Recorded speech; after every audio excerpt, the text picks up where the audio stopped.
വലിയ വിവാദമായപ്പോഴത്തേക്കും ഡിവൈഎഫ്ഐ അടക്കം രംഗത്ത് വരുന്നു. അപ്പോൾ കെ മുരളീധരൻ പിന്നോട്ട് പോയി മലക്കം പറഞ്ഞു എന്നുള്ളതാണ് ഇപ്പോൾ പ്രതികരണം. അല്ല, ആലപ്പുഴയിൽ മലക്കം പറഞ്ഞിട്ടില്ല. ആലപ്പുഴയിൽ എടുത്ത തീരുമാനമുണ്ട്. ആലപ്പുഴയിലാണല്ലോ ഞാൻ സ്റ്റേറ്റ്മെന്റ് ഇറങ്ങി. നിങ്ങളാണല്ലോ പിന്നെ ഇതിനൊക്കെ സ്റ്റേറ്റ് ലെവലിലാക്കി തന്നത്. ഞാൻ എപ്പോഴും പറഞ്ഞെന്താ, മറ്റിടങ്ങളിൽ ഇത് നടപടിയെ കുറിച്ച് ഇപ്പോൾ ആലോചിച്ചിട്ടില്ല, അത് മുഖ്യമന്ത്രിയായിട്ട് ആലോചിക്കണം എന്ന് പറഞ്ഞു. നിങ്ങൾക്ക് ഓർമ്മയുണ്ടല്ലോ പറഞ്ഞ്. ഒന്ന് ആ പഴയ റീലൊന്നും ഇട്ടാൽ നിങ്ങൾക്ക് ഫ്ലാഷ് ബാക്ക് കാണിക്കാറുണ്ടല്ലോ ധാരാളം, അതൊന്ന് കാണിക്കും.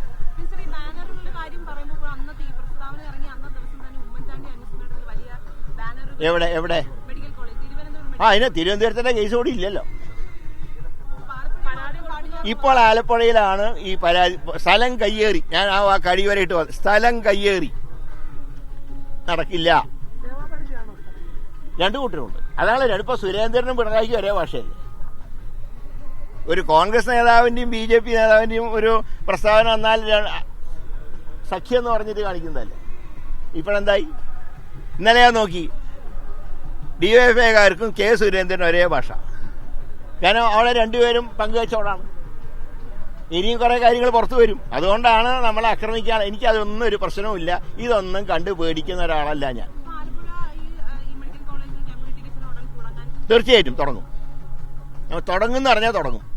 മറ്റ് സ്ഥലങ്ങളിൽ തുടങ്ങാനുള്ള സംവിധാനങ്ങളായിട്ടില്ല. അത് വരുമ്പോൾ അന്ന് നോക്കാം. പിന്നെ അവിടെ നിന്ന് പരാതി കിട്ടിയിട്ടില്ല. പരാതി കിട്ടിയാൽ നടപടിയെടുക്കും. എനിക്ക് അല്ലെങ്കിൽ അടുത്ത ആഴ്ച ഒന്ന് ഡൽഹിയിൽ പോകണം. കേന്ദ്ര ആരോഗ്യമന്ത്രിയെ കണ്ട് കേരളത്തിന് കുറച്ച് കേന്ദ്ര ഫണ്ട് കിട്ടാനുണ്ട്. അതിന് ഏതായാലും ഞാൻ പോകുന്നുണ്ട്.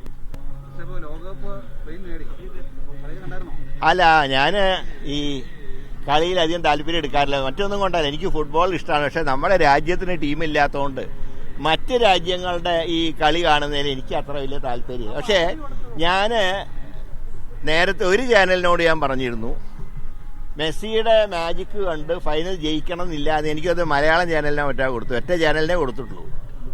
മെസ്സിയുടെ കഴിവ് കണ്ട് ഫൈനൽ ജയിക്കുമെന്ന് പറയാൻ പറ്റില്ല. ഇത് രാഷ്ട്രീയം പോലെയാണ്, എന്തും സംഭവിക്കാം.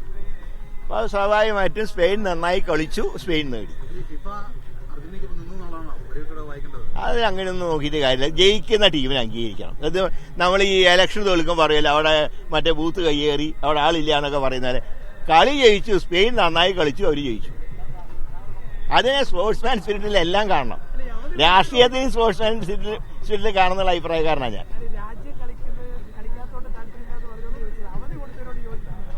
അല്ല, ഇത് ഇഷ്ടപ്പെടുന്ന ഒരുപാട് ആൾക്കാരുണ്ടല്ലോ. ഒരു കളി കാണട്ടെ. അപ്പോൾ നമ്മൾ ഒരു കാര്യത്തിൽ ചലഞ്ച് ചെയ്യാൻ, നമ്മൾ ഏറ്റെടുക്കേണ്ട ചലഞ്ച് എന്താ അറിയോ? നമ്മുടെ രാജ്യത്തിന് ഒരു ക്വാളിഫൈഡ് ഫുട്ബോൾ ടീം ഉണ്ടാവാൻ എല്ലാവരും ശ്രമിക്കണം. അതാണ് ഒരു ഭാരതീയന്റെ ചുമതല. അതുകൊണ്ട് ഞാൻ ഇവിടുത്തെ സ്പോർട്സ് മന്ത്രാലയത്തിലൊക്കെ ഞാൻ പറഞ്ഞിട്ടുള്ളത്,